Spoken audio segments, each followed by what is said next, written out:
মা বসে আছি এতে সাঁতরাগাছি স্টেশনে। এখান থেকে আমাদের 5:55 সময় হচ্ছে আমাদের চেন্নাই ট্রেন আসবে। সো ছেড়ে দিয়েছি, এখন মারবে যাচ্ছি।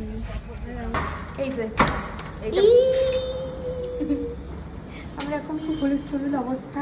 যাই হোক, হ্যাঁ এসে গেছি। হ্যাঁ বাহ, এই হচ্ছে। এখন আমরা অটোতে করে যাচ্ছি চেন্নাই মেরিন ব্রিজে।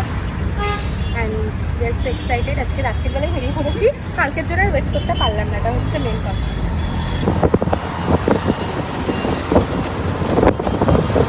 আমি যে এসছি সাথে, এই যে আমি ভুলে গেছে, দুজনে মিলে চলে যাচ্ছে কত দূর।